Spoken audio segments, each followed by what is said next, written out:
കഴിഞ്ഞ ദിവസം ഒരു വാർത്ത പുറത്തു വന്നത് 91 ദിവസം കടലിനടിയിൽ കഴിഞ്ഞ ഒരാൾ അവിടെ തിരിച്ചു വന്നപ്പോൾ ആൾക്ക് 10 വയസ്സ് കുറഞ്ഞു.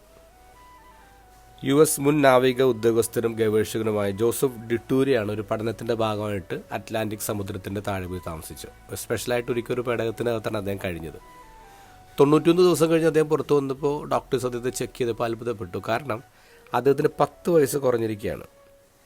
ജനിതക ഘടനയിലുള്ള ടെലേമേറിസ് എന്ന ഭാഗം പ്രായം കൂടുന്നവർ സാധാരണ ചുരുങ്ങി വരും. പക്ഷേ ഈ മനുഷ്യൻ്റെ കാര്യത്തിൽ അത് 20% വളർന്നു. അതുമാത്രമല്ല, വിത്ത് കോശങ്ങളുടെ എണ്ണം കൂടി, കൊളസ്ട്രോൾ 72 കൗണ്ട് കുറഞ്ഞു.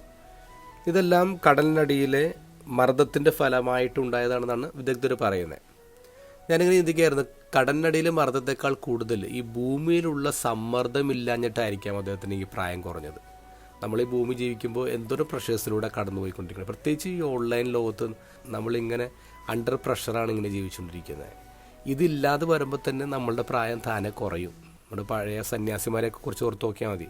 അവരൊക്കെ ഇങ്ങനെ തപസ്സിരിക്കുന്നതുകൊണ്ട് തന്നെ അവർ ഓഫ്ലൈനാണ് അവരുടെ ലൈഫ്. അതുകൊണ്ട് തന്നെ അവർ കൂടുതൽ ആയുസ് അവർക്ക് കിട്ടുന്നുണ്ട്. ഇന്നത്തെ ഗോസ്പലിൽ ഈശോ പറയുന്നു, നിങ്ങൾ ഓൺലൈൻ പോകരുത്, നിങ്ങൾ ഓഫ്ലൈൻ ആവണം. എന്ത് കാര്യത്തിലാണ്? വളരെ പ്രൈവറ്റ് ആയിട്ടുള്ള കാര്യങ്ങളുണ്ടല്ലോ, ജനറോസിറ്റി, പയസ് പ്രാക്ടീസസ്, പ്രയേഴ്സ്, ഇതെല്ലാം ഓൺലൈനിൽ പോസ്റ്റ് ചെയ്യേണ്ടതല്ല. ഇത് ഓൺലൈനിൽ പോകേണ്ട ഒന്നല്ല, ഇതൊക്കെ ഓഫ്ലൈനിൽ ചെയ്യേണ്ട ഒന്നാണെന്ന് ഈശോ പറയുന്നത്. ഒരു സീക്രട്ട് റൂം ഉണ്ടാവണം. നമുക്കൊരു സീക്രട്ട് റൂം ഉണ്ടാവണം. അവിടെ ഞാനും എന്നെ കാണുന്ന ദൈവവും മാത്രം.